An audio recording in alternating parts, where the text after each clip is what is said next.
Salut à tous! Bienvenue dans cet épisode numéro 182 de Bits. Ce soir, encore une fois, on va vous parler de l'ActuTech, mais cette fois, je suis accompagné de Bertrand. Et bonsoir à tous. Bonjour et bonne année. Meilleurs Eh vœux à tous ceux qui nous oui. regardent en live ce soir également. Bonjour Xord, bonjour Ragling, bonjour Bertrand. Ah, Bonjour Mister SP, qui c'est qu'on a vu d'autres? Guillaume FR, et nous avons aussi Johan qui était là pour la première fois. Bonne année, exactement. Bon, ActuTech, plein de choses. On a un test aussi pour vous. On va évidemment se parler du CES, plein de bonnes choses qu'on nous a choisies, mais aussi d'autres actus. Tu nous as ouvert un petit peu le champ des ouais, actus ce partons soir. l'espace ensemble. On va partir très loin, Voilà. exactement. Eh bien écoutez, je vous propose de commencer sans plus attendre par la rubrique Radar.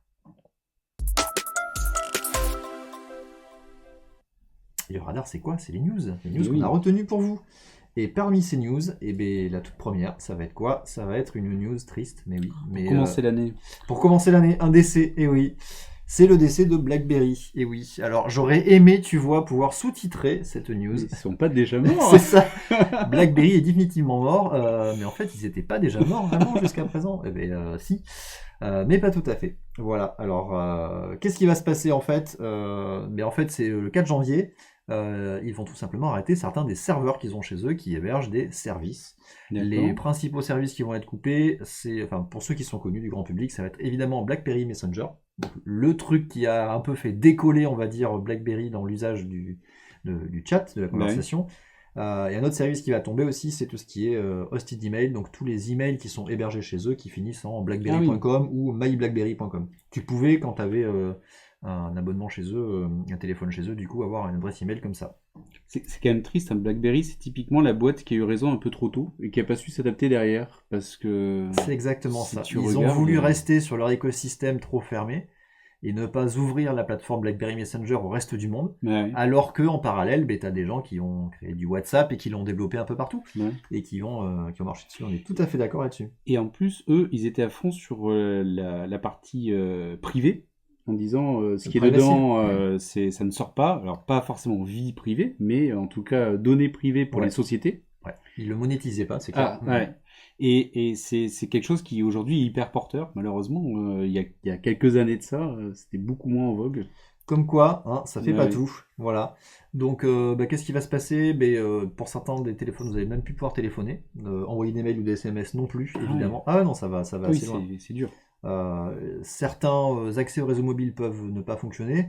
Pourquoi? Parce qu'en fait, les serveurs peuvent te fournissent en fait les infos de connexion sur les réseaux, D'accord. les APN pour te connecter, et du coup, si tu as des mises à jour de réseau, les services ne sont plus fournis, donc tu peux plus le faire. Voilà. Donc bon, ça fera de beaux petits appareils. Je vous remets un BlackBerry, tu vois. C'était ça pour ceux qui l'ont pas connu, avec le beau clavier. Voilà. À une époque, c'était la classe d'avoir le BlackBerry, Ça quand là, même. tous les pros qui avaient ça, Ah évidemment. ouais. Ils s'en sont arrêtés à la version 10 de leur OS, BlackBerry, sachant que les derniers, quand même, BlackBerry, puisque la marque continue, tournent sous Android. Et il faut savoir que tous ces téléphones-là sous Android, eux, sont pas impactés par ce genre de Ah service. ok. Donc certains composants vont arrêter de fonctionner, mais c'est plutôt des applications. Le cœur du système continuera lui-même de fonctionner. Voilà. Et oui, RIP BlackBerry, comme on nous dit dans la chatroom, exactement. Une triste fin, c'est une page qui se tourne. Oui, oui. Et mais c'est moi qui enchaîne ça. Mais oui. Tout à fait. Prenons ça, je vous parle d'une deuxième news. Alors cette fois, c'est un cerveau humain contre un cerveau artificiel. Et oui, c'est une actu exceptionnelle que je vais vous faire. Enfin moi, ça m'a fait tellement halluciner.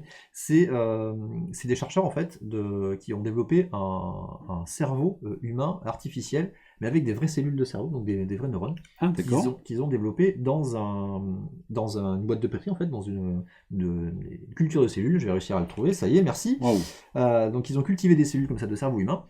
Et qu'est-ce qu'ils ont fait avec ça? Eh bien, ils se sont dit, c'est rigolo, si on branchait ça sur un algorithme pour leur faire apprendre à jouer à un jeu vidéo. À Pong, par exemple. Waouh. Eh ouais, exactement. Donc en fait, ils ont... donc ça, c'est l'univers simulé dans lequel le cerveau, enfin les cellules du coup, pensent être. Et en fait, donc ils ont mis ces cellules dans une boîte du coup de pétri, donc une boîte de culture en fait. Et sous chacune des cellules, ils ont mis des électrodes. Donc des électrodes qui permettent soit d'envoyer un signal, soit de capter le signal électrique Waouh. des neurones derrière. Exactement. Ouais.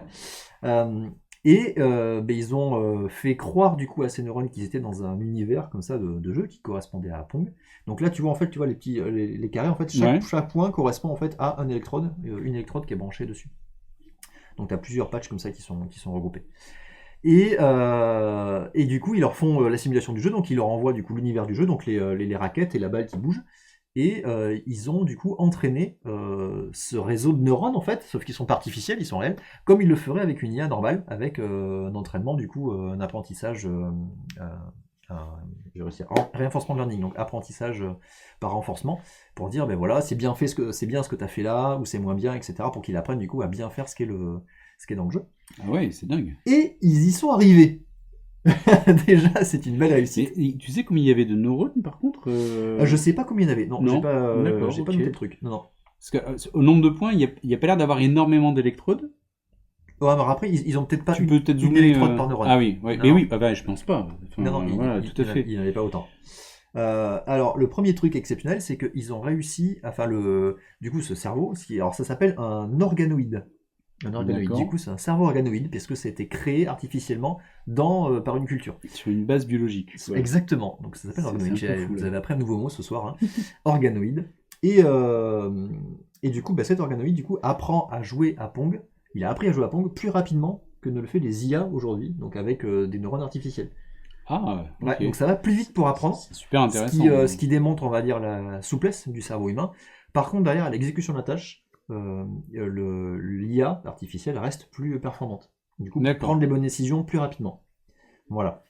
Ok, donc l'apprentissage est plus rapide, mais la mise en œuvre est plus longue. Ok. Alors c'est hyper intéressant parce que ça veut dire quoi? Ça veut dire que ça démontre en fait par expérience que le cerveau humain est plus apte à gérer plusieurs tâches différentes en fait, à apprendre rapidement et s'adapter, et n'est pas ultra performant sur un domaine précis. Là où les IA en fait, Ouais. ou les développements de neurones artificiels sont en général ultra cadrés sur un cas d'usage Ouais, précis. tout à fait. Et c'est ce qu'on voit à chaque fois, c'est-à-dire qu'il y a plein d'exemples comme ça où dès que tu sors un peu du rail, t'es pas dans la happy Ouais. pass et du coup tu tombes complètement à côté de la plaque. Ouais, tout à fait. Et t'es limite dans le cringe. Voilà, moi j'ai adoré les électrodes pour faire les entrées-sorties avec Bon. le cerveau, c'est juste Bientôt, génial. ils vont jouer à Doom. Bientôt, c'est ça, ce sera la news pour Charlie dans un prochain RGB, Voilà. je pense, mais oui, bientôt le cerveau va jouer à Doom. Oui, et j'avais noté les temps, du coup tu vois, l'organoïde il met 5 minutes pour apprendre à jouer à Pong, avec D'accord. l'entraînement, contre 90 minutes pour l'IA. Donc c'est pas... Ah oui, c'est- la différence est la énorme. différence quand même. est flagrante, Ah oui, c'est d'accord. assez exceptionnel. Voilà, alors c'est pas la première fois qu'ils font des expériences comme ça autour des organoïdes, donc c'est pas la première fois qu'on fait une culture, on va dire, de l'équivalent d'un mini cerveau humain, mais c'est une expérience qui était déjà assez concluante sur cet exemple-là, donc je pense qu'il y en aura d'autres derrière, et je vais suivre ça parce que c'est assez intéressant. Pour moi, en tout cas, je trouve. Voilà. Ouais, c'est clair. Est-ce qu'on aura demain, tu vois, des algos hybrides au niveau de l'IA, où tu as une partie organique, une partie électronique classique qui sont branchées entre elles, je sais pas, mais pourquoi pas, ça pourrait être rigolo. Bien, après la biologie, c'est toi qui vas nous envoyer dans l'espace. Ben oui, Qui va nous exactement. On va parler du- continuer un petit peu de rêver, mais là, c'est quand même concret. Et c'est l'ingénierie humaine qui a produit ça, puisque c'est James Webb. Donc, James Webb, c'est quoi? C'est le télescope James Webb qui a Mais été ouais. envoyé fin décembre. Et bonne nouvelle, tous les voyants sont ouverts. Alors, petit rappel, hein, c'est quoi James Webb? Tiens, je pense que j'ai une jolie image pour vous. JWST, qui est-ce donc? Voilà. Et donc c'est un beau bébé déjà parce qu'il fait 6,2 tonnes. Et donc c'est un miroir en fait qui est envoyé et qui va permettre de pouvoir aller sonder ce qu'on n'arrive pas à voir jusqu'à présent au niveau de l'univers. Et on va aller comme ça essayer de retrouver en fait via le spectre en fait du non visible, donc ce qui est proche de l'infrarouge en tout cas, essayer de reconstituer C'est dans l'infrarouge, hein. Il va être dans l'infrarouge Ouais. proche en fait. Ouais, tout à fait. Est-ce que Là, tu sais je- pourquoi il fait ça dans l'infrarouge proche? Mais pour pouvoir capter des signaux qu'on ne peut pas voir en fait, et Parce pour qu'ils voir sont très à lointains. l'origine. Et- Et c'est ça, en fait, c'est vraiment pour capter le tout début de la naissance de l'univers, en Ouais. fait, à arriver à reconstituer ce qui s'est produit. Parce que quand l'univers est en expansion, on vous apprend rien normalement là-dessus, et du coup, plus c'est loin, plus ça s'éloigne vite. Et comme tu as un effet Doppler, en fait, comme les sirènes des ambulances des voitures, quand ça s'éloigne, du coup, tu as un décalage du son qui se fait, donc là tu as un décalage de l'image qui se fait, et là le décalage se fait dans le rouge. Tout Et à c'est fait. pour ça qu'ils ont besoin d'aller voir dans les infrarouges pour pouvoir capter plus de choses. Ce qu'on ne pouvait pas faire avant avec Hubble. Exactement. Voilà, alors ça prend pas la suite, et pour le coup, il se positionne pas du tout de la même manière que Hubble, Pas du tout. puisque il faut, en fait, de James Webb, la Terre va se retrouver entre James Webb et le système solaire, en fait, et l'essence en fait de l'univers qu'on cherche à récupérer. Et c'est assez fort quand même là-dessus, mais il y avait quand même de grosses inquiétudes puisque l'accouchement était compliqué, le fait de pouvoir le lancer.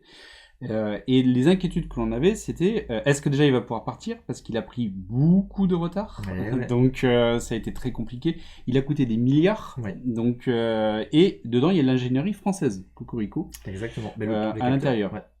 Ouais, le capteur. Le MIRI, capteur MIRI, Tout c'est à ça. fait. Donc là, c'est vraiment Je vous invite très à très beau à écouter. ce qu'ils ont fait. Il y a. Où c'est que j'en ai entendu parler? C'était un podcast qui parlait de ça. Je crois que c'est avec Étienne Klein. Il y a un podcast sur Science en question où il invite du coup l'équipe qui a construit le MIRI, Wow, justement. super. Ouais. Et ils en parlent, c'est exceptionnel. Je vous invite à écouter ça. Si tu parlais de Hubble, hein, le miroir par exemple, il fait 6,5 mètres de diamètre face à Hubble qui fait 2,4 mètres. Oui, mais Pas pourquoi? du tout Parce de la que même manière. Hubble, en fait, c'est un seul miroir. Du Mhm. coup, il a été calibré par rapport au lanceur, en fait. Donc, il pouvait pas lancer Ouais. rentrer plus, en fait, C'est ça. dans la fusée. Alors que James Webb, lui, se déploie en fait. Et ouais. C'est ça l'enjeu. Et c'est pas rien parce que l'étape de déploiement, en tout cas, même chose, va prendre du temps. Et c'est pas simple pour arriver. Il y a beaucoup d'étapes intermédiaires. Et à chaque fois qu'il y a une étape, il y a un risque de bug. Hein. Donc, clairement. Et donc, aujourd'hui, c'est ouvert sur le déploiement justement du satellite et donc de ses miroirs. Et l'autre point qui est ouvert aussi, c'est le carburant. Alors c'est bête, hein, mais il embarque du carburant. Alors c'est pas du diesel, hein. Voilà. Mais donc il embarque du carburant et en fait le carburant il sert à quoi? Donc une fois qu'il est porté par le lanceur, en fait il arrive dans l'espace, il est éjecté. Et là, s'il n'est pas sur la trajectoire parfaite, il doit compenser sa trajectoire par du carburant pour pouvoir se mettre sur la trajectoire parfaite. Exactement. Et le lanceur a fait un boulot de dingue. C'est-à-dire qu'il arrivait véritablement sur la trajectoire parfaite. Il a fait un ajustement de rien du tout, ce qui fait qu'il n'a quasiment rien consommé en termes de carburant. Et on pourrait presque se dire qu'il est quasiment à 2 fois plus de temps de vie que ce qui était prévu à l'origine, à savoir 10 ans de réserve de carburant. Donc pendant 10 ans, si tout se passe comme c'est prévu en tout cas, hein, il va pouvoir analyser, sonder, détecter dans l'espace. Et bon, vu le temps que ça a pris pour arriver à le sortir et le coût que ça a pris, bah, c'est une bonne nouvelle d'apprendre qu'il va pouvoir passer x2 par rapport au temps qui était prévu à l'origine. Surtout qu'il y a beaucoup de monde derrière qui attend pour pouvoir s'en servir, sachant que tu as du temps d'utilisation en fait après derrière, qui est donné en fonction des équipes internationales qui ont participé dessus.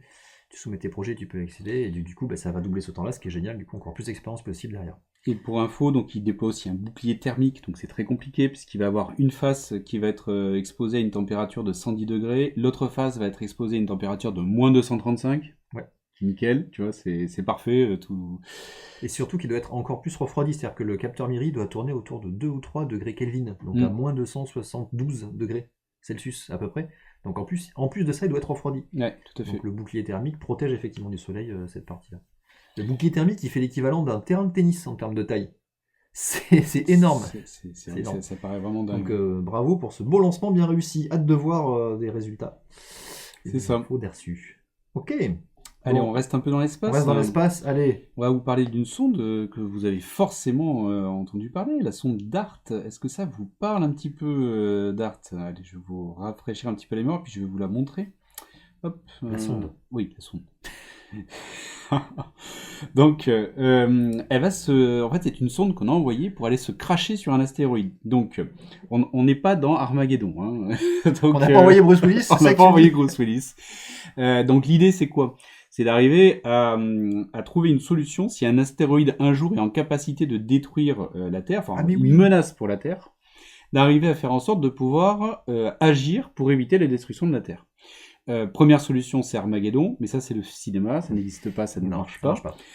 Donc la solution là, la vraie solution, c'est d'arriver à projeter, donc de l'anticiper suffisamment pour pouvoir projeter dessus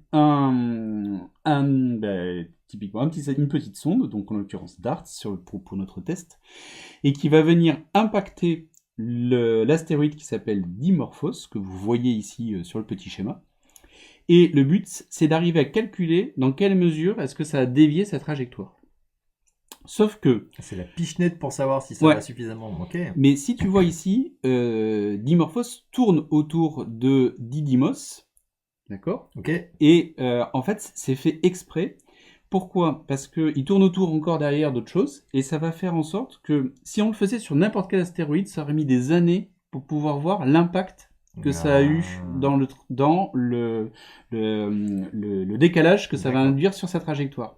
Le fait qu'il soit entraîné autour de Didymos et donc dans une chaîne plus globale, eh bien ça va accélérer pour le coup l'effet et ça va nous permettre de savoir beaucoup plus rapidement l'impact qu'a l'impact d'une sonde sur un astéroïde.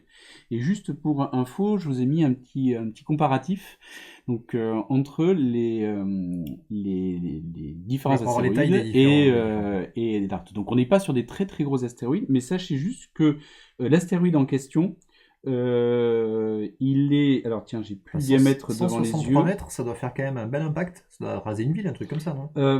C'est de nature à créer un cataclysme quand même, hein, de mémoire. Donc c'est pas... Je pense pas que ça peut anéantir l'espèce, enfin toutes les espèces sur la planète. Ça tue les dinosaures. Mais ça ferait vraiment du... Ça rase Jurassic Park. Ouais. Merde alors. Ok. Bon, donc voilà, donc on va découvrir ça dans... J'ai l'impression qu'il y a un renouveau pour l'espace, là, pour tout ce qui est mission spatiale, conquête de l'espace et tout ça. Ces dernières années, là, c'est quand même exceptionnel. Mais c'est vrai, hein, là ça repart. C'est SpaceX. C'est SpaceX. Non, il n'y a pas que ça. Il n'y a pas que ça. Non, mais c'est vrai, il y a un vrai regain. Là, alors j'en ai pas parlé, mais on est en train de se reprojeter beaucoup sur la Lune. Elon Musk a parlé de Mars dans 10 ans. Bon, après, c'est les annonces d'Elon Musk. Voilà, on est d'accord. Depuis qu'il nous a présenté son robot, bon, voilà. Et, mais bon, c'est pas grave. Ça donne un cap. Ça donne des ambitions. Ouais, c'est vrai. Et ça peut créer des dynamiques. C'est ce qui fait marcher pour l'espace. Bon, est-ce qu'on va reprendre un petit peu les pieds sur terre, repartir les pieds sur terre et vous parler un petit peu d'actu tech? Oui, un petit peu. Mais pas encore. On va encore rester un peu perché, puisque je vais vous parler du concept Nix. Du concept Nix qui a été présenté par Alienware, donc Alienware, la maison, la division gaming de chez Dell, qui a présenté du coup ce concept-là. J'ai une photo là, celle-ci plutôt d'abord. Voilà, une grosse machine et plein de trucs connectés dessus. Et comme je vous l'ai mis dans le titre, c'est un concept qui vous propose de faire du streaming de jeux vidéo, donc du cloud gaming, mais en local chez vous. Voilà, donc tu as ton propre cloud chez toi. Alors, c'est quoi? C'est-à-dire que depuis ton téléphone, tu peux jouer à distance? Non, ça veut dire que tu as une grosse machine chez toi, capable de faire tourner sur tous les appareils chez toi les jeux que tu veux, voire même jusqu'à 4 instances en parallèle. Donc tu as ton téléphone, tu te connectes sur ton propre cloud pour pouvoir jouer en streaming. Alors là, c'est en local, c'est chez toi. Ouais. Tu ne te connectes pas à l'extérieur. Non, mais tu te connectes en Wi-Fi. Ouais, tu peux le faire chez toi à distance. Tu peux le faire aussi avec ta télé connectée, avec des appareils branchés dessus, etc. Et jusqu'à 4 joueurs dessus. Et il y a déjà Steam qui propose ça. Ah, mais merci. Ah, pardon, Steam proposait ça avec le Steam Link, ils avaient un boîtier pour faire ça. Mais du coup, ils déportaient ton PC sur le réseau local. C'est ça. Là, la promesse, c'est de faire ça avec une grosse machine dédiée qui est tout le temps allumée. Ouais, c'est ça, exactement ça. D'accord. Ok. Voilà. Donc l'idée, c'est de jouer ces choix. Tu peux jouer à plusieurs également. C'est une grosse machine derrière. L'intérêt, c'est que tu n'as pas besoin d'une grosse bande passante parce que tu as juste besoin de ton réseau local. Donc on reprend effectivement l'idée du Steam Link de Valve, sauf que là en fait c'est du hardware, donc t'es pas associé à un éditeur de jeu, donc tu peux jouer avec différentes plateformes. Tu peux pas sur le Steam Link, tu peux pas sortir de Steam en fait. Donc là tu peux prendre du Epic, du Origin, tout ce que tu veux en jeu, ça marche très bien.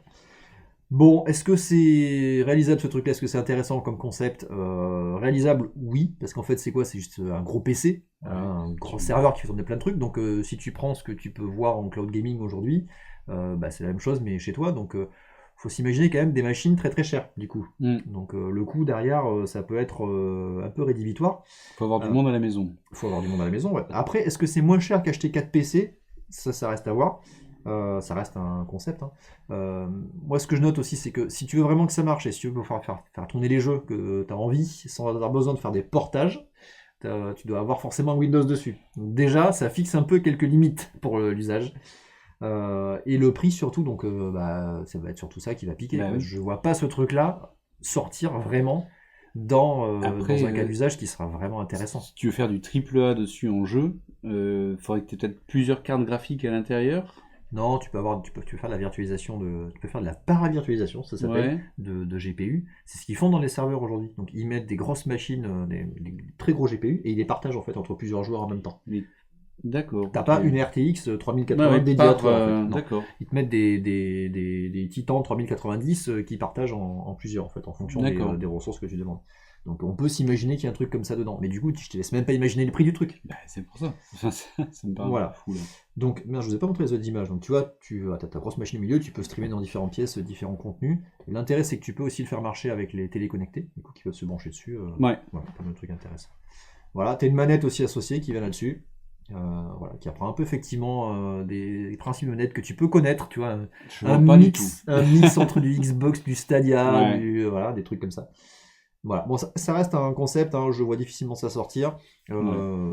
Moi, je vois surtout ça comme un effet de com d'Alienware pour montrer qu'ils ont du savoir-faire, qu'ils sont à fond sur le gaming, qu'ils parlent un peu d'alternative au cloud, mais je vois pas ça sortir. Hein, Alienware, enfin, ils avaient déjà annoncé lors des CES précédents des hardware qui sont jamais sortis Ouais. aussi. Donc, Surtout, en fait, c'est le marché en fait, qui est derrière. Enfin, là, je pense qu'on est vraiment sur de la niche. Enfin, sauf si le prix est ultra compétitif. Et dans ce ouais, cas, mais tu vois, tu vois pas. t'es Enfin, une famille avec quelques gamins qui jouent un peu, tu peux commencer à te poser la question si vraiment le tarif peut être intéressant. ouais, c'est vraiment le tarif. Tu vois, si t'as mais 2-3 PC à la maison ouais. et que tout le monde joue, tu peux te dire pourquoi pas. Bah, tu prends un Shadow.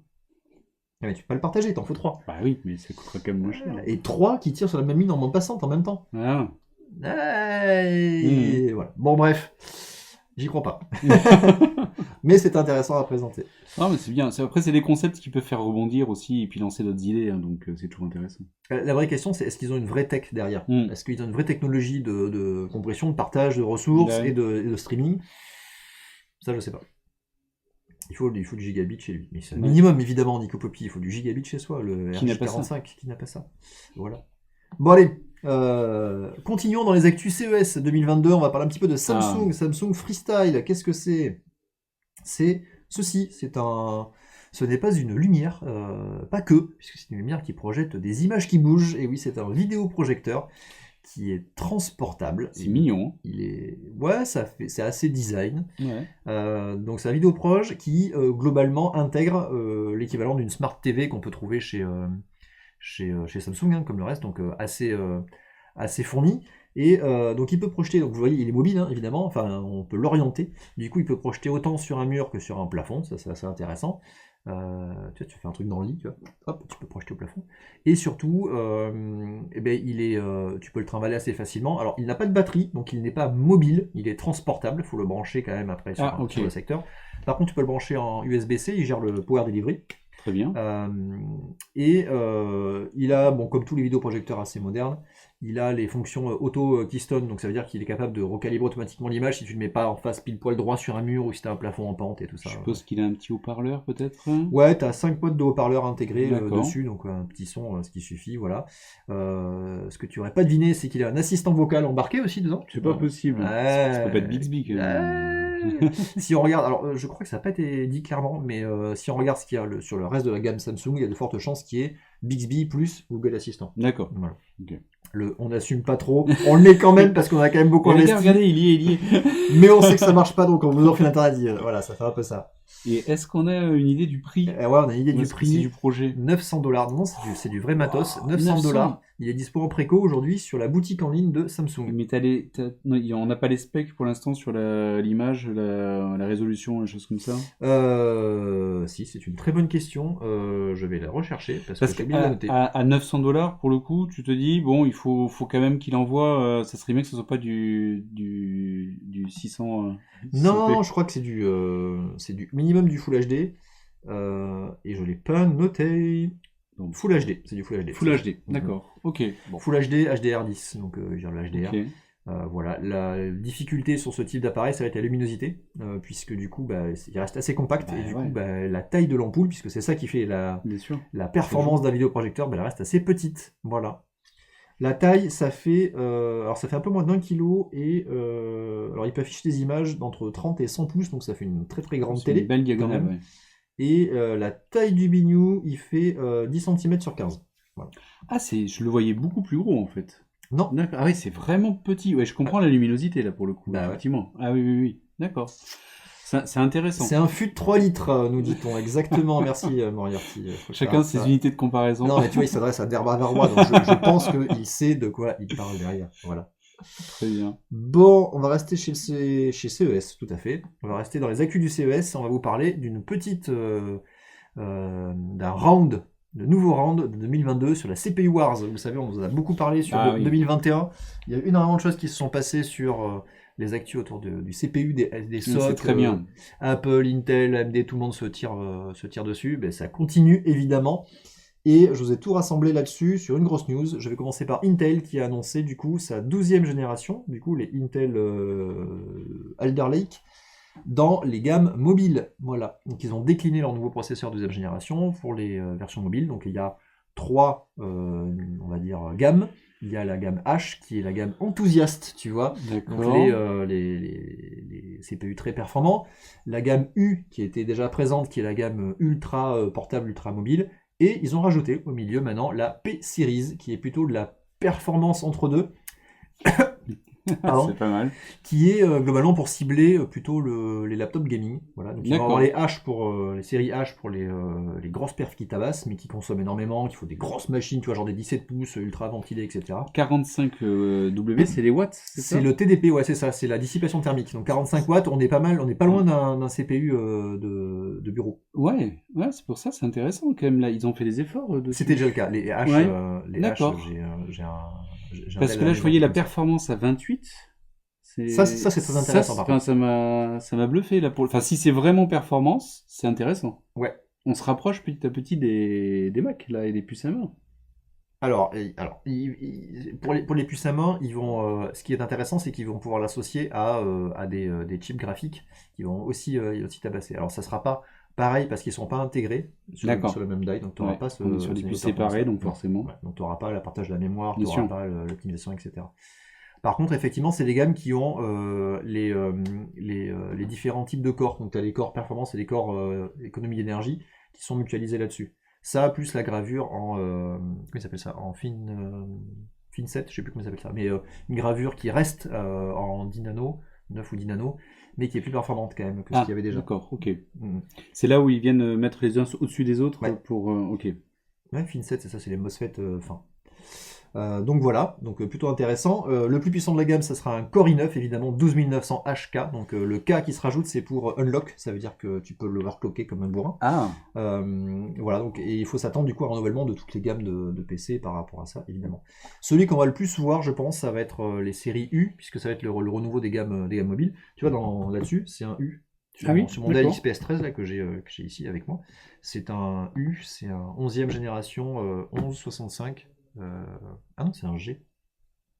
C'est un G, je dis une bêtise. Mais j'en ai un autre à la maison où c'est un U. Donc tous les ultra portables vont être là-dessus en général. Combien de laptops Dell, j'en ai un petit peu trop. Voilà, donc il y a ces trois gammes-là, et vous voyez, donc ils vont le décliner avec différentes performances. Ok. Alors, ça, c'est la gamme U que je vous ai mise, tu vois, les Core i7 1265U, voilà, qui est l'équivalent de celui-ci en version 12e génération. Qui est quand même un truc assez intéressant, quoi. 12 cœurs, enfin, ouais. Cédric 10 se dirait 10 que corps, les 12 Core cœurs. i7, c'est de l'entrée de gamme. Voilà. Bon, on attend de voir. De toute façon, ça c'est de l'aspect qu'on attend de voir dans des PC intégrés. Voilà. Côté AMD, évidemment, puisqu'ils ne se sont pas bien arrêtés sûr. eux aussi. Mais regarde, ils mais se sont mis d'accord en fait, apparemment. Ils vont appeler leur PC, leur CPU pour laptop Ça va être gamer pratique, et ça. performant H Series, évidemment. Donc la série H, tout pareil. Et la version ultra mobile, la U Series. Et C'est voilà. marrant quand même. C'est rigolo, hein. À croire qu'il y avait un accord entre deux.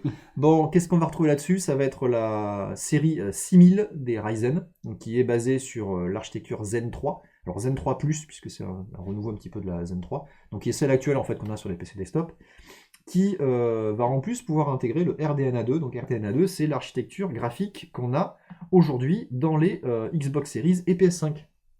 Donc ils vont enfin la décliner sur ces versions mobiles. Voilà, on l'avait déjà sur certaines versions desktop, mais là on va le retrouver sur la version mobile. Ils promettent donc gravure 6 nano pour le coup, ils annoncent parce qu'ils en sont fiers. Et ils annoncent surtout des gains de performance autour de 1,3 pour la partie GPU, autour de x2 sur les perfs gaming en général. Alors voilà, tout en ayant une autonomie jusqu'à 24 heures sur les laptops. Ah, ça, c'est très intéressant. Ah Voilà. oui. Sachant qu'il y en a un dans le lot là alors c'est sur les séries H là qui va être hyper intéressant. Donc c'est les 6800 je crois qui sont attendus pour être ultra performants sur les laptops gaming. Voilà, alors tout ce moment, que ce soit Intel ou AMD, évidemment, ils vont tourner sur du PCI Gen 4, donc de la dernière génération. Ils vont accepter la DDR5, donc pareil, nouvelle génération de mémoire, il faudra pour certains en changer. Et même de la LPDDR5 qui est aussi ultra performante. Voilà, qu'est-ce qu'on peut dire d'autre? Il gère le variable refresh rate, le Wi-Fi 6. Le Wi-Fi 6E et le Bluetooth Low Energy 5.2. Voilà, donc un beau refresh et une belle architecture qui arrive là-dessus. AMD, ils n'ont pas arrêté là-dessus, ils ont aussi lancé un teaser pour le prochain archi, la Zen 4 qui va arriver, du coup en 5 nanomètres. Donc là pour les PC, pour les processeurs de bureau, et qu'ils vont lancer en fin d'année. Ça fait un moment qu'on en parle de celle-ci. Et, en fin d'année, ça? Là, ils en ont parlé. Ouais, deuxième semestre 2022. D'accord. Plutôt s'attendre à la fin d'année. Voilà, donc c'est la prochaine génération. Voilà. Ça sera du coup le deuxième trimestre 2022. Pour les PC gamers, évidemment, attention à un truc qui change. Le socket, ça sera plus le même. On passe sur un AM5. Pour plein de raisons. La première, c'est qu'ils ont enlevé les petits papates. Donc ça y est, maintenant les CPU AMD seront comme les Intel. Ils seront apposés du coup en contact et pas en fichier dans le socket. Voilà. Donc ça gérera la PCI Express Gen 5 aussi et la DDR5, mais comme sur les portables. Voilà. En attendant, la roadmap de AMD, c'est celle-ci. Donc aujourd'hui, vous allez trouver sur le desktop un nouveau Ryzen. Un Ryzen 7 5800 X3D. Et oui, qui est une version rafraîchie au goût du jour du Ryzen qu'on a déjà, de l'architecture Zen 3. Et je vous en parle juste après. Et après, derrière, tu vois les autres générations dont je vous ai parlé. D'accord. Donc ce Ryzen 7, qu'est-ce qui change? Et bien en fait, ils ont optimisé la gestion du cache dessus, puisqu'ils ont, pour le coup, rajouté un cache 3D, un 3D V-cache, ce qu'ils appellent.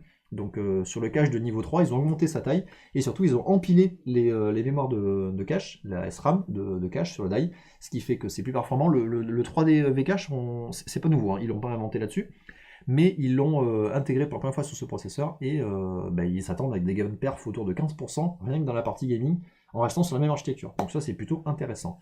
C'est top. Voilà. Bon, tout ça c'était la partie processeur, je vous ai pas mal parlé de specs et de trucs très techniques. Et évidemment, avec tout ça, qu'est-ce qui va arriver? Et bien, tout un refresh de gamme de portables de tous les constructeurs derrière. Alors, je vais pas vous faire le tour de tout le monde parce qu'il y en a une tripotée. Je vous en ai retenu deux. Des Dell? Non. Je vous ai retenu Blade, tiens, qui est là. Blade qui fait des laptops gaming aussi, qui refresh sa gamme, donc les Blade 14, 15 et 17. Qui portent leur nom par rapport à la taille d'écran, évidemment. C'est Razer, non, ça? Ouais, Razer Blade, ouais, c'est ça. Ah ouais, ça c'est top. Moi, je les aime beaucoup parce qu'ils sont très fins, en fait, pour avoir des cartes graphiques très, très avancées, en fait. Ils reprennent un peu un design style MacBook Pro ancien, en termes de assez carré, assez ancien, et donc maintenant nouveau. Et nouveau, du coup, maintenant, c'est vrai. Puisqu'ils ont regrossi, en fait. Voilà. Donc sur le Razer Blade 14 par exemple, tu vas retrouver le Ryzen 9 6900HK, donc un truc avec 8 corps et 16 threads. Tu peux avoir une RTX 3050 jusqu'à une 3080 Ti, puisque en parallèle de ça, Side News, Nvidia a aussi annoncé ses 3080 Ti portables. Voilà, donc un truc qui tabasse. Ils annoncent, mais bon, est-ce qu'on les verra? DDR5, bah oui. Je pense que sur des laptops, oui, parce qu'ils vont pas être achetés pour 1000. Oui, tout à fait. Donc t'as plus de chances en fait d'avoir un laptop gaming performant qu'une carte graphique. Ça peut être intéressant parce que pour le coup, les 14 étaient vraiment très bien, mais ils étaient à plus de 2000 €. Et donc, si on peut maintenant avoir des 14, ça changera pas le prix. Ça changera pas le prix. Ils commencent à 2000 et quelques. Mais les anciens, c'est ça que je veux dire. Ah, les anciennes générations. Ouais, mais quand t'as un truc comme ça qui sort aujourd'hui avec des perfs pareils. Qui c'est qui va chercher autre chose? Voilà, je veux dire, il n'y a pas de question à se poser. Voilà, DDR5 évidemment. Et sur les versions 15 et 17 pouces, tu vas retrouver des Intel, des 12e génération. D'accord. Et autre petite sélection, vous avez aussi Asus qui a refresh sa gamme Zephyrus, voilà. Donc tu vas retrouver les G14, celui-là, qui est aussi un très très très bon laptop gaming, qui a surtout un design mais vraiment vraiment sympa. C'est-à-dire que il fait du gaming, mais tu peux t'en servir autre chose que du gaming, et ça marche très très bien aussi. En fait, même plateforme, donc Ryzen 9 6900HS pour le coup.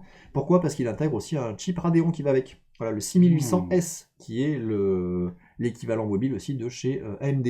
Voilà, donc un beau refresh de spec de tout ça. C'est vrai que le design est propre, là. Ah, c'est propre. Et t'as la version évidemment un peu plus grande aussi, avec, je crois qu'il est en 15 aussi derrière, si tu veux un peu plus de place, de grand écran et tout. Donc voilà, des portables gaming qui commencent à tabasser en perf et en autonomie, ouais, et tout. Voilà. Et là, pour le coup, tu pourras jouer dessus, pas comme sur un Mac. Hein. remarque que tu joues avec le cloud gaming, il n'y a pas de souci. Ouais, exactement. Allez, mais du coup, parlons de jeu. Allez, c'est Finissons la transition. sur une news jeu encore. Et oui, puisque ça y est, le Sony PSVR 2, mais où vont-ils chercher des noms comme ça? Ah, je sais pas. Sort sur la PS5. Oh là là. Ils ont plus personne au marketing chez Sony. Donc pour le coup, super intéressant. Donc le PSVR 2, donc c'est un vrai gros refresh. Donc là, on est vraiment sur une évolution de version. Donc souvenez-vous, le PSVR, c'est le casque que vous aviez, qui était compatible PS4 déjà à l'époque, compatible PS5. Mais si on regarde, c'était, on va dire, un casque, c'était à minima au niveau de la VR. Pourquoi je dis à minima? Parce que on était sur un casque, je crois, qui était en 900 par je sais pas combien au niveau de l'affichage, mais ce qui est quand même pas énorme. Et surtout, vous aviez des contrôleurs qui étaient des contrôleurs hérités de la PS3. La PS3. Et ouais, avec les moves là, les sticks. Move, et ouais. pour pouvoir voir où étaient les contrôleurs, on était encore à brancher une caméra sur la console qui détecte les mouvements, on va dire la précision de dingue. Et puis surtout, le câblage qu'il y avait derrière, il y avait des câbles Exactement. partout. Ouais, beaucoup de câbles au niveau du casque. Donc, bon, voilà. Mais, n'empêche, ça s'est bien vendu, ça a quand même bien fonctionné, et ça a permis de faire, de démocratiser quand même, de contribuer à démocratiser les jeux en VR. Depuis, le leader du marché, on va dire que c'est l'Oculus Quest 2, je vous en parlerai juste après pour pouvoir faire un peu les comparaisons. Et donc, Sony arrive et propose le PSVR 2. Donc, qu'est-ce qu'il propose? Il propose un écran OLED 2000 par 2040, donc on est quasiment x2 par rapport à ce qu'il proposait avant. Par œil. Par œil, oui, tout à fait. Ensuite, on est de 90 à 120 Hz. De mémoire, on était à 110 avant, mais dans les jeux, dans les faits, en fait, les jeux sont pas du tout optimisés pour. Donc, 90 c'est très bien, et je préfère avoir une meilleure résolution qu'avoir c'est stable. avec exactement. Surtout pour l'effet, pour éviter les nausées ou autres, faut vraiment que ça rafraîchisse bien, mais faut pas non plus. Le truc intéressant, c'est qu'ils vont gérer le rendu fovéal. Oui, tout à fait. Donc ça veut dire qu'ils vont s'adapter à, parce que tu as le tracking du coup de l'œil. Du coup, ça. Ils vont faire un rendu plus précis là où l'œil regarde exactement. Et moins précis autour et donc baisser potentiellement le niveau de détail sur le reste, donc gagner un peu de puissance. Exactement. Donc le support HDR donc, est 110 degrés de champ de vision. C'est pas mal, 110, on n'est pas encore à la vision humaine, mais c'est déjà une bonne chose en tout cas, ça permet de voir pas mal. Ensuite, on a un tracking qui se fait maintenant avec les caméras, et donc on n'aura plus besoin d'installer la caméra sur la PlayStation, donc ça c'est encore quelque chose de très bien et quelque chose de mieux en termes de tracking, mais surtout, et on va s'en parler après, on a maintenant des manettes dédiées. Bonnes manettes. Allez, hop, je vous mets une petite photo pour que vous puissiez... Tracking inside out, comme on dit, qui est ce qu'on a aujourd'hui sur les gammes, sur les Oculus Quest par exemple, et sur les gammes modernes de casques VR. Des manettes, moi je les trouve personnellement très stylées, j'aime beaucoup. Alors ça reste, j'ai l'impression que c'est encore un design dessus, j'attends de voir les vrais en main. Exactement, pour voir ce que ça donne exactement. Ouais. Après c'est pas mal, ça protège la main, par contre ça va prendre des shoots, donc il faudra vous les protéger. Ouais, et puis à ranger, ça va être chiant, il faudra un grand tiroir. Donc ensuite, bon, on est sur de la connexion USB-C classique, un microphone intégré, une sortie jack, mais quelque chose d'intéressant, on a les vibrations dans les manettes classiques, mais aussi des vibrations dans le casque. Et ça c'est plutôt pas mal. Alors, bien sûr, je pense pas que ça sera des vibrations très très fortes. Le but, c'est pas de vous décrocher la tête. mais il y aura quand même des vibrations dedans. À voir ce que ça donne un peu dans la partie, si c'est plus immersif ou pas. Au niveau des manettes, donc comme vous le voyez, il y a des gâchettes, donc L2, R2, avec du retour de force. Donc ça, c'est intéressant. Ouais, comme les manettes PS5. Comme les manettes PS5, exactement. Un stick de boutons d'action, elle se recharge en USB-C, connexion Bluetooth 5.1 et batterie intégrée. Mais donc vous me dites, tiens, Bertrand, tu nous as pas dit batterie intégrée pour le casque. Eh bien, c'est la mauvaise surprise, c'est que le casque se connecte en filaire à la PS5. Un seul câble quand même. Mais qu'un seul câble. Tout à fait. C'est moins pire. Mais à la rigueur, je préfère avoir un seul bon câble qui transmet un bon débit que du sans fil qui peut saccader derrière. Non, mais tout à fait. Et d'ailleurs, avec l'Oculus, moi je m'en sers aussi pour câbler, mais cette fois-ci c'est pour jouer à Fly Falix depuis mon ordi. Oui, pour avoir une meilleure qualité. Donc, ça vaut vraiment le coup, pour avoir vraiment une meilleure qualité, une meilleure fluidité. Je vais essayer ça, tiens. Et donc, je voulais justement vous partager un petit peu par rapport à l'Oculus. Donc, on est plus parce que l'Oculus Quest 2, c'est un écran qui est LCD en 1832 x 1920. Pareil. Donc là, souvenez-vous, on a dit qu'on était en 2000 x 2040. Donc, on est quand même au-dessus et on est sur un écran OLED. C'est quand même très intéressant, notamment au niveau des noirs, hein, parce que les noirs sont des vrais noirs, écran LCD, les noirs c'est des noirs Des simulés, donc c'est toujours un petit peu dans le gris. C'était un élément de comparaison. Au niveau des manettes, bon, pour l'instant, moi je m'y retrouve bien dans celle de l'Oculus, et sachez que je prépare un test, mais ça prend un peu de temps, parce que j'essaye de plusieurs jeux avant, le but c'est pas juste vous lire la fiche de spec, donc voilà, je vous ferai un test un peu plus complet dans un bit si ça vous intéresse sur la partie Oculus. Et vous allez me dire, bon, mais c'est bien, les casques, mais les jeux, Mais donc oui, tout ça. ça sert à quoi un casque si derrière, Et, il n'y a rien dessus? et ben, ils ont envoyé du lourd, puisqu'ils nous sortent quand même Ouais. un jeu, et c'est là d'ailleurs on voit qu'il y a une nouvelle force de licence quand même chez PlayStation, Ah oui, il y a joué à fond. avec Horizon Zero Dawn, donc, puisqu'il y a Horizon Call of the Mountain, qui va aller une petite image, mais vous verrez un petit trailer de Allez voir quelques la secondes. vidéo. Ouais. Allez voir la vidéo, ça donne envie un peu, on va dire. Et en même temps, tu te dis, Mais alors, ça va être quoi l'expérience de jeu là-dessus? ouais, au début, on voit un visage et on se dit bon, ok, déjà le visage, c'est pas un visage qu'on Oui. a l'habitude de voir sur de la PS5, C'est vrai, parce c'est que vrai. c'était quand même, voilà, on voit les polygones, on va Un dire. rendu qu'on est dans. Mais par contre, après, on voit la forêt qui est quand même assez dense, on voit le robot qui marche et on a envie d'être dedans quand même. Et après, l'environnement est super. Ça, c'est lié au jeu. Enfin, si le jeu vous intéresse, L'univers du jeu ouais. est très intéressant. Donc c'est des animaux mécaniques et des dinosaures mécaniques aussi dans le jeu, si vous ne Ouais. connaissez pas. Donc c'est assez intéressant et rafraîchissant comme univers. Et du coup, on est plongé là-dedans. Hein. Ouais, tout à fait. Donc par contre, pas de prix, pas de date de lancement. Donc c'est vrai que pour l'instant, ça fait un petit peu penser à bon les gars, sachez qu'on a un beau projet, hein, donc c'est bon. Attendez avant d'acheter autre chose, restez chez nous, vous inquiétez pas, on est sur le coup. Ça fait quand même penser un peu à ça. Ça, Et c'est aux pour le public. développeurs, Ah, c'est ça, voilà. viendez, venez Venez développer des licences. venez développer pour nous et venez faire des beaux jeux. Après, si nous sortent, donc le Horizon, c'est acté. J'espère que ça sera au lancement. Et après, il y a d'autres jeux, par exemple le jeu de voiture. Ils ont une c'est licence. Gran Turismo Gran là-dessus, Turismo, mais voilà, merci. avec un volant, mais C'est ça. Là, tu lances un Gran Turismo Take Mahoney, là, dessus. c'est fini. Ça peut tuer. Hein. Ça Ouais. peut être des beaux jeux AAA sur PSVR. Et et c'est vrai que ça serait pas mal parce que c'est ce qui manque un peu aussi des AAA sur ce type de support-là. Ouais, alors Nico Poppy dit un truc tout à fait juste, c'est que le PSVR 1 avait aussi pas mal marché parce que du coup il était assez abordable, il était pas très cher par rapport aux autres casques VR, on va dire. Ouais, oui. par Là, rapport vu aux les autres casques. specs, aujourd'hui, il faut pas s'attendre à ce qu'il sorte dans la Mm. même gamme de prix que le PSVR 1, il va être forcément plus cher. Tu peux penser à quelque chose autour des 500-600 euros, je Mais, pense. écoute, moi j'ai pensé, c'est que le PSVR 1, je me souviens qu'il était au prix de la PlayStation 4. Donc t'as acheté une PlayStation 4, Ouais, t'avais c'est le vrai. PSVR 1 qui était au même prix. C'est Mais vrai. ce qui était abordable par Ouais. rapport à d'autres casques. Donc hein. tu fais pareil Donc aujourd'hui. si tu te dis PSVR PS5. 2 au même prix que la PS5, eh ben 500 balles. Bon, C'est voilà. ça. Bah, espérons que ça s'arrête à 500 déjà, ça sera pas mal. Ok, à voir. Bon, ça me chauffe bien ce truc-là, mais je Ouais. t'avoue que l'expérience qu'ils ont montrée me suffit pas. C'est-à-dire que ça faisait vraiment de l'expérience. Je l'ai noté comme ça, en fait, l'expérience à futuroscope, quoi. C'est-à-dire que tu es Ah sur un rail, t'as une Ouais. expérience cinématographique plus qu'un jeu. Donc j'attends de voir vraiment la mécanique de jeu C'est qu'ils vrai. vont avec derrière. Bien sûr, il faut la PS5. Hein. C'était marqué dans le titre, mais je ne l'ai pas reprécisé pour ceux qui n'ont pas lu le titre. C'est que ça n'est compatible qu'avec la PS5. Et oui. Bon, mais ça y est, nous avons fini la partie actu. Mais ouais. Je vous propose de passer de suite à la partie bench.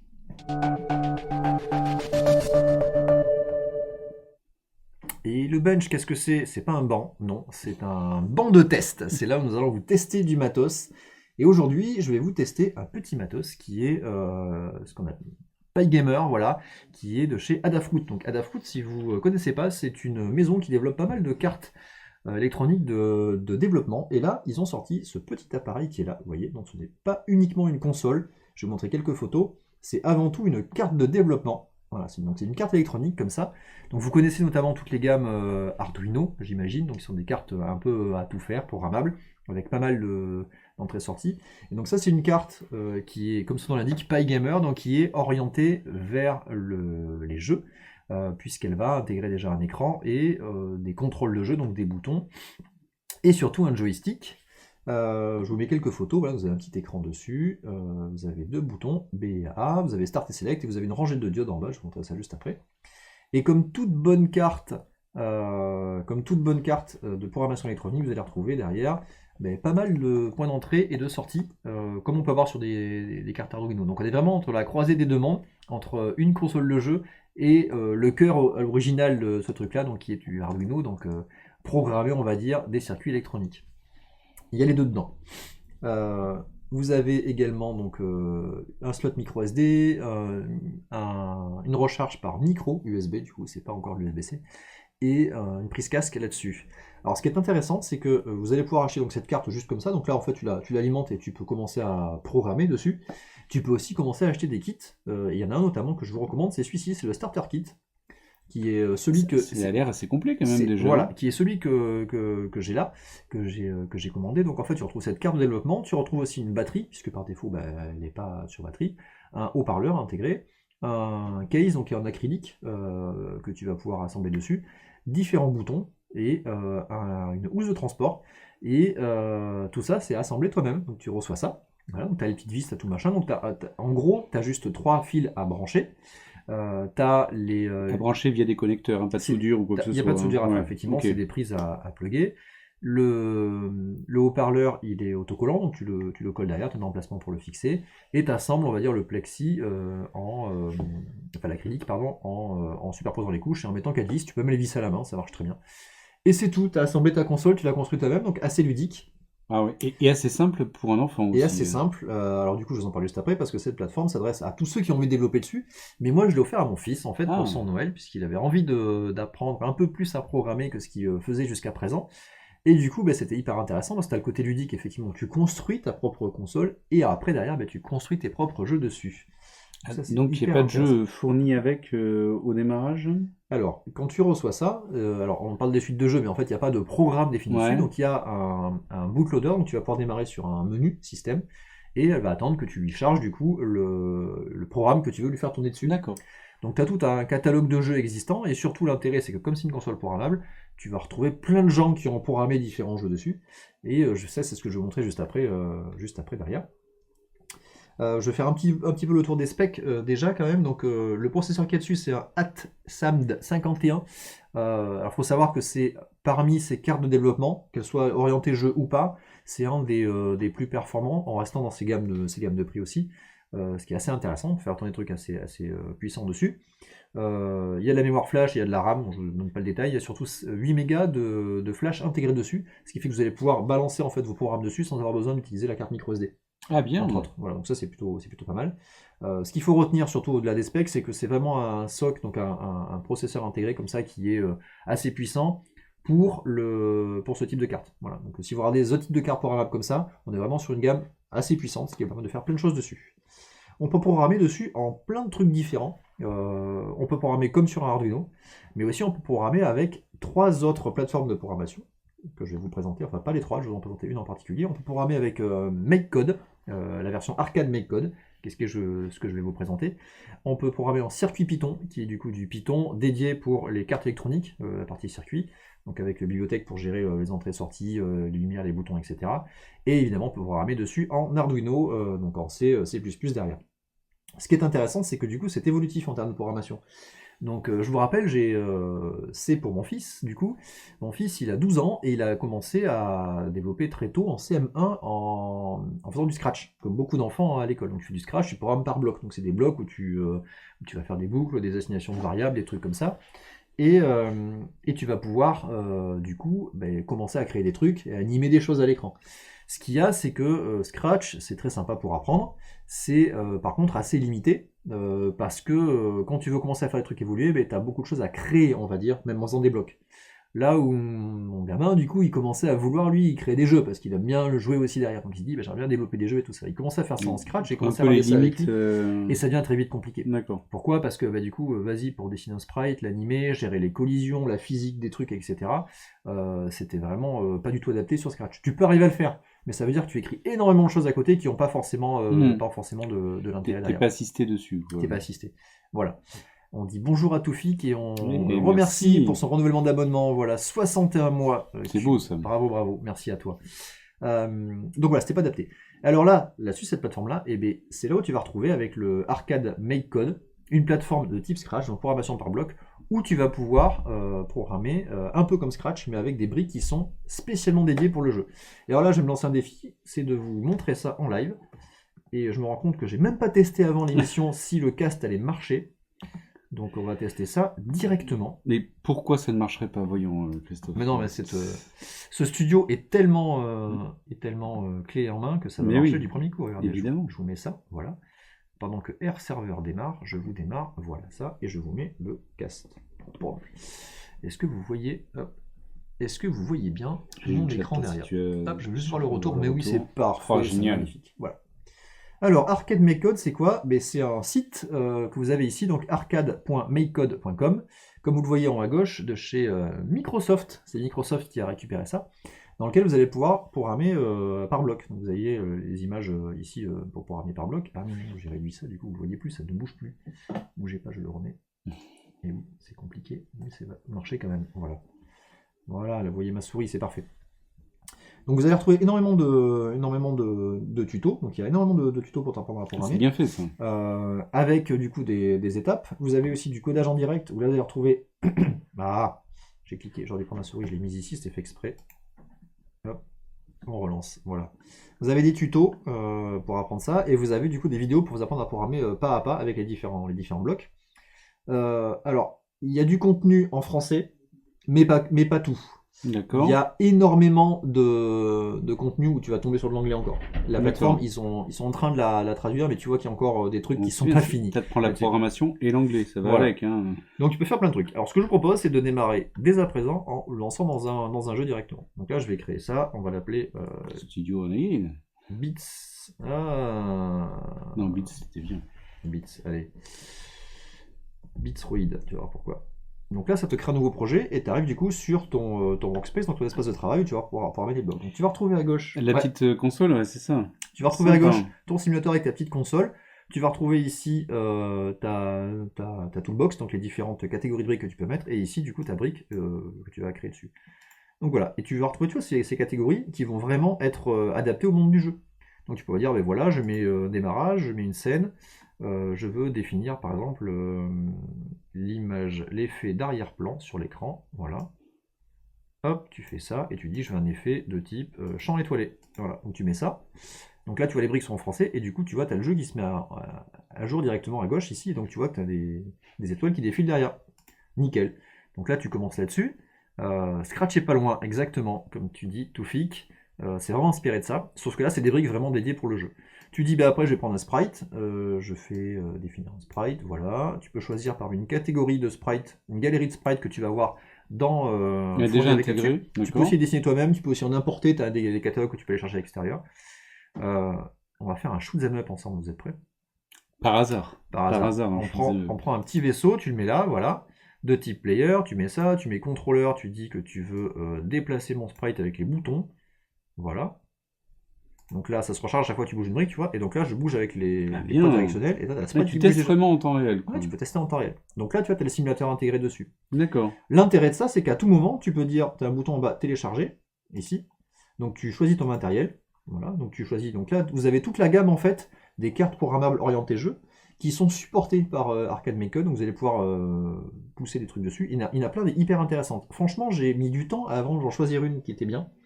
Je l'ai prise par rapport à son évolutivité et la capacité surtout à sortir un petit peu du monde du jeu.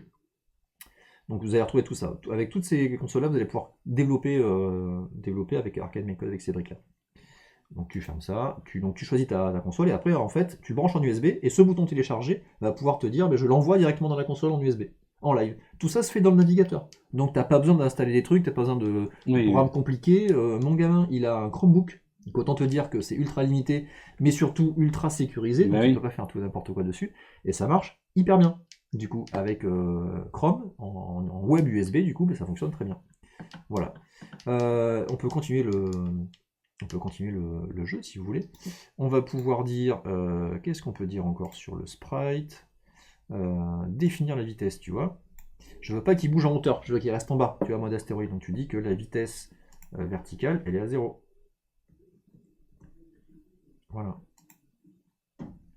Ce qui fait que maintenant... Ah non, c'est pas celui-là qu'il fallait faire. Non, c'est pas celui-là. Ah, je me rappelle jamais. C'est en Ok, contrôle, donc je après, pense. tu peux restreindre les possibilités de mouvement en fait de tes Tu contrôles. peux contrôler Tu plein de peux. trucs, c'est ça. Tu peux rajouter tes autres sprites. Tu dis, bah, je veux un ennemi. Du coup, tu dis, bah, dans ta boucle de jeu, tu vois, quand mise à jour du jeu, toutes les, par exemple, secondes, bah, tu rajoutes un nouveau sprite. Hop, définir un sprite pan. Voilà, tu le choisis.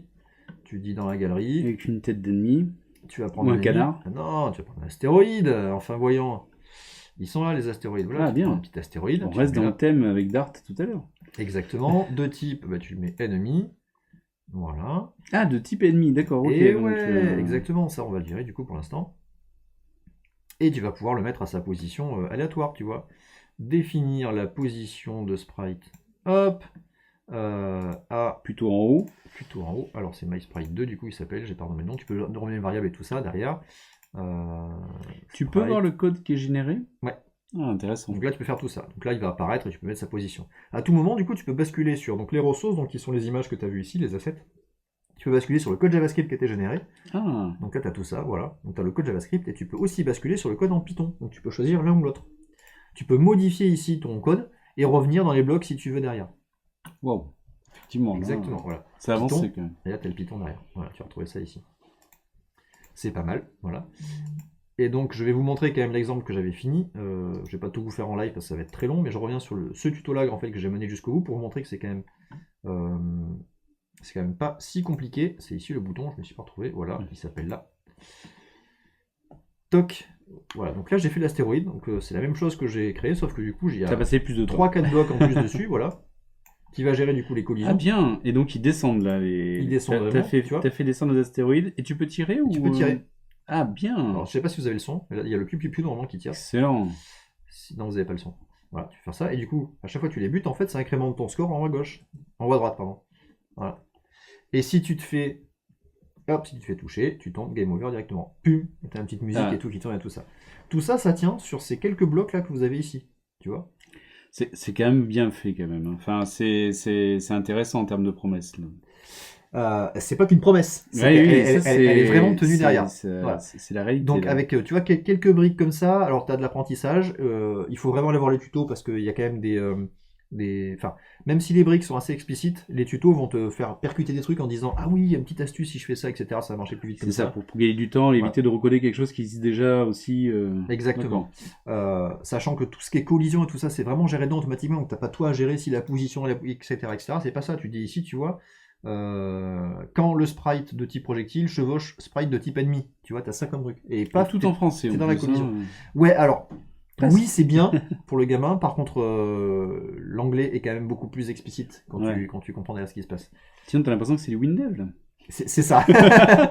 C'est un peu ça. Donc bon, c'est aussi évolutif. Donc là, tu as les briques ici de base, et tu as un mode avancé avec des briques un peu plus complexes, gérer les animations, des fonctions plus poussées, etc. Tu peux accéder à la console de développement si tu veux tracer des choses. Tu peux aussi débugger en live, c'est-à-dire que tu peux faire avancer pas à pas ton jeu et commencer à faire des actions et voir ici te déplacer dans les blocs pour voir les valeurs des tout ça des trucs. C'est vraiment bien foutu. Et tu as la possibilité d'étendre ça, donc tu as en mode communautaire et open source la possibilité de trouver d'autres briques comme ça qui ont été développées, qui vont faire d'autres fonctions, qui vont gérer tu vois, des contrôleurs, qui vont gérer les lumières. Donc sur celui-là, sur cet appareil-là, en bas vous avez une rangée de diodes qui s'affichent ici, vous allez pouvoir contrôler. Donc tu peux afficher par exemple, je sais pas, un niveau de vie, des trucs qui bougent, ou un détecteur tu es dans un niveau, tu vois, il fait sombre, le truc s'allume, etc. Tu peux le contrôler là-dessus. Et plein d'autres choses derrière. Voilà, si vous avez des questions, n'hésitez pas. Il y a un truc, voilà, status bar, donc ça c'est pas mal. Tu as la barre de vie déjà gérée. Au site est donc gratuit. Alors, ce site, vous pouvez y aller dès à présent, Voilà, sans avoir besoin de la console. Sans avoir besoin de la console. Rien du tout. Vous pouvez commencer à jouer avec ça. Vous pouvez rien en faire. Enfin, vous pouvez le tester dans le navigateur. Ça reste dans le navigateur. Voilà, mais vous pouvez pas le porter ensuite non, après, tu peux ailleurs. pas l'installer dessus. Après, dans le navigateur, tu peux y jouer en mode plein écran, c'est-à-dire que tu te mets comme ça, et là, tu as créé ton jeu dans le navigateur. Et à tout moment, tu peux acheter ça et le charger là-dessus. Voilà. Qu'est-ce que je voulais vous dire de plus? C'est très bien. Alors je vous fais pas la démo suivante, mais vous pouvez créer aussi du code en circuit Python. Alors là pour le coup on rentre dans un vrai éditeur de code traditionnel.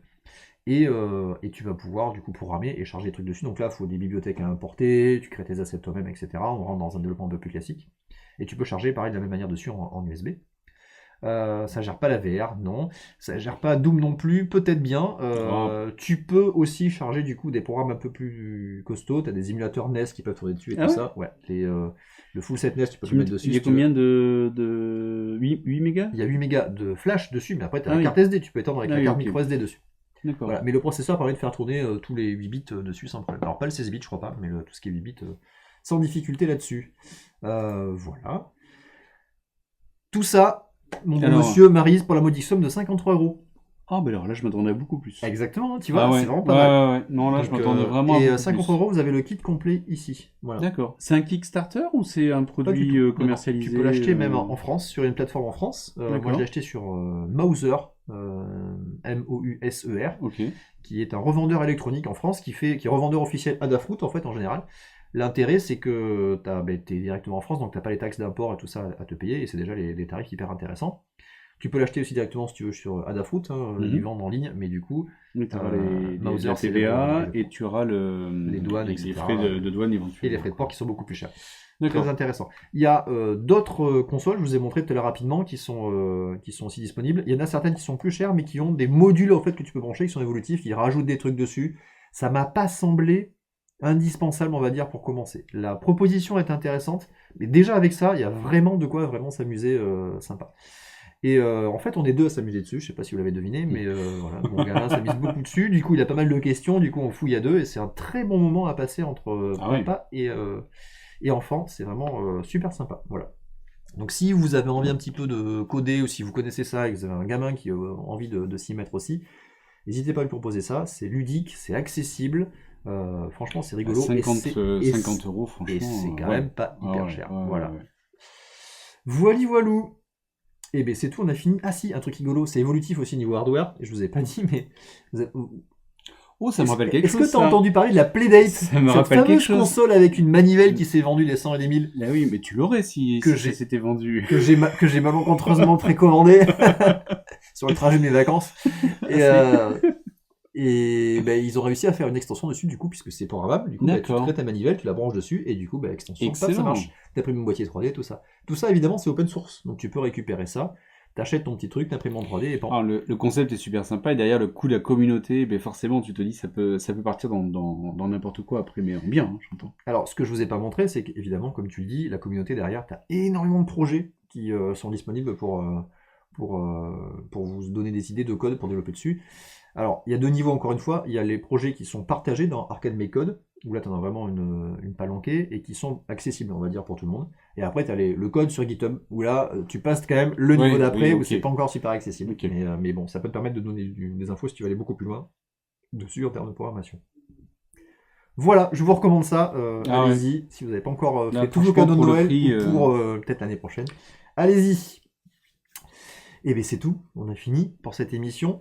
Oui, merci. pas de test d'application parce que ça faisait et application et matériel. Et ouais, donc pas de Les test deux en d'application, on se garde pour la suite. Et puis je comptais effectivement m'étaler un petit peu dessus, pour montrer un petit peu comment développer, donc ça allait prendre un petit peu de temps, on le savait. Voilà, merci à vous, merci à tous ceux qui ont été présents avec nous ce soir en live sur Ouais. Twitch. Pour nous retrouver, ça se passe sur Twitter principalement, donc toi c'est sur Bertrand Innov, voilà, tu es là. Ouais, tout à fait. Dans la tasse. Et je suis Chris Canikas ici. N'hésitez pas à me contacter. Si vous commandez un truc comme ça, mentionnez-moi, tiens, s'il vous plaît. Je veux voir si Mouser ils font du sponsorship, ça m'intéresse parce qu'il y a d'autres matos que j'aimerais bien tester chez eux. Et voilà, n'hésitez pas du coup à les solliciter, ça serait cool.